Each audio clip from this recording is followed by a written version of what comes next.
का रे बरोबर मला एक सांगा, ज्यावेळेस तुम्ही एसटीच्या बस स्टँडवर बसता आणि एकच गाडी असती, त्याचं तुम्ही रिझर्वेशन केलेलं असतं, पैसे आधीच भरलेले असतात समजा, मग तुमचं बंद लक्ष कशाकडे असतं? काय रे रोहित सांग बरं.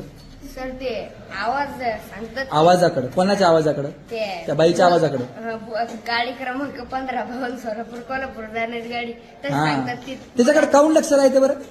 ती गाडी कारण हुकाव नाही म्हणून. हुकाव नाही म्हणून. बरोबर आहे बाळा, त्या गाडीकडे काऊन लक्ष राहतं? तू तुझ्या ती गाडी हुकवू नये हुकाव नाही म्हणून. हुकलं तर काय होईल? आपल्या जागा भेटा म्हणून. जागा भेटा म्हणून. मग मला सांगा, शिक्षक बी रोज आल्या आल्या म्हणतात बाळा फळ्याकडे लक्ष द्या, इकडे लक्ष द्या, आणि त्यावेळेस तुम्ही लक्ष देत नाही. काऊन? ते महत्वाचं नाही का?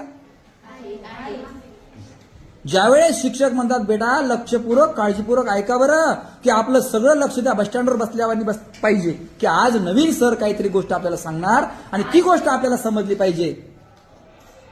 तिथं तरी एक एसटी हुकल, ती एसटी पुन्हा घेता येईल, लयतले 100-200चं तिकीट जाईल, पण बाळांनो हे आयुष्याचं बर्बाद होण्याचं तिकीट जाणार आहे तुमचे, जर तुम्ही शिक्षकाच्या आवाजाकडे लक्ष दिलं नाही तर. याला इतकी छोटी गोष्ट समजू नका तुम्ही. समजलं का?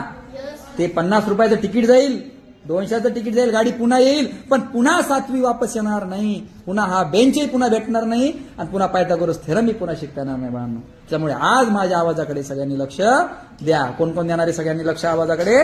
व्हेरी